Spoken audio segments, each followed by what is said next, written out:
समुद्र की गहराइयों में एक छोटा और चंचल डॉल्फिन रहता था जिसका नाम डैनी था। डैनी के सपने बड़े थे।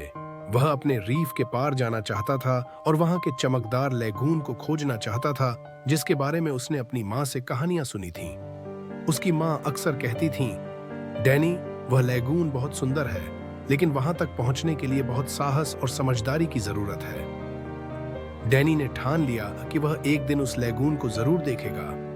वह जानता था कि यह सफर आसान नहीं होगा, लेकिन उसका दृढ़ निश्चय उसे रोक नहीं सकता था। डैनी ने अपनी यात्रा की योजना बनानी शुरू की। उसने अपने दोस्तों से सलाह ली। रीफ में उसका सबसे अच्छा दोस्त, एक छोटा केकड़ा जिसका नाम क्रिस था, उसकी मदद के लिए तुरंत तैयार हो गया। क्रिस ने कहा, डैनी, तुम्हारी हिम्मत कमाल की है। मैं तुम्हें खतरे से आगाह करूंगा और तुम्हारे साथ रहूंगा। इसके अलावा रीफ के अनुभवी कछुए ग्रैंडी ने भी उसे सलाह दी। ग्रैंडी ने कहा, डैनी, लेगून तक का रास्ता लंबा और खतरों से भरा है। शार्क, तेज धाराएं और अनजान इलाके तुम्हें चुनौती देंगे, लेकिन अगर तुम्हारे पास साहस, धैर्य और अच्छे दोस्त हैं तो तुम यह कर सकते हो।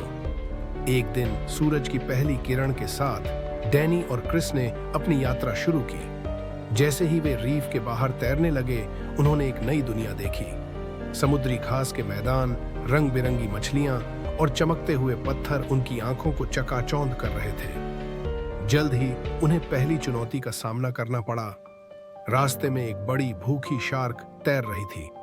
डैनी ने क्रिस से कहा, हमें सोच समझकर काम करना होगा, डरने से कुछ नहीं होगा। क्रिस ने जल्दी से एक योजना बनाई। वह शार्क का ध्यान भटकाने के लिए एक ओर तैर गया, जबकि डैनी ने दूसरी ओर से चुपचाप तैरकर रास्ता पार कर लिया। जब शार्क ने क्रिस को देखा तो उसने समझदारी से अपने छोटे छोटे पंजों का इस्तेमाल करते हुए रेत में छिपने की चालाकी दिखाई। इस तरह दोनों ने पहली चुनौती पार कर ली। आगे बढ़ते हुए डैनी और क्रिस एक विशाल समुद्री घोंघे से मिले। उसका नाम शैली था और वह अपनी गाड़ी जैसी मजबूत खोल के लिए मशहूर थी।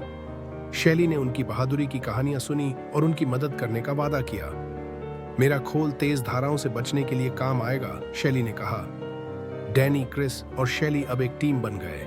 उन्होंने मिलकर तेज धाराओं को पार किया और समुद्री चट्टानों से रास्ता निकाला।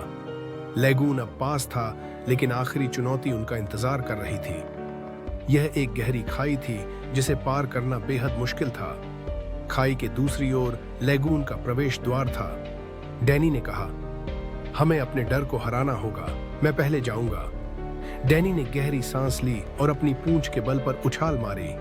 उसकी ताकत और विश्वास ने उसे खाई पार करने में मदद की। शैली ने अपने खोल के सहारे क्रिस को खाई पार करने में मदद की। जैसे ही वे लेगून पहुंचे, उनकी आंखें चमक उठीं।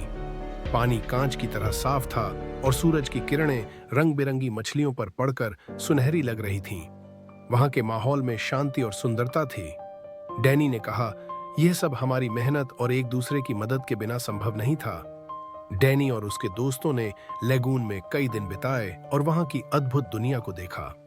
जब वे वापस रीफ लौटे तो डैनी ने अपनी मां को कहा, आप सही थी मां, लेगून सुंदर है, लेकिन इस यात्रा ने मुझे सिखाया कि साहस और सच्चे दोस्तों के बिना कुछ भी संभव नहीं है। उस दिन से डैनी रीफ के बच्चों के लिए प्रेरणा बन गया। उसने उन्हें सिखाया कि अगर मन में विश्वास और साथ में सच्चे दोस्त हों तो दुनिया की कोई भी मंजिल दूर नहीं।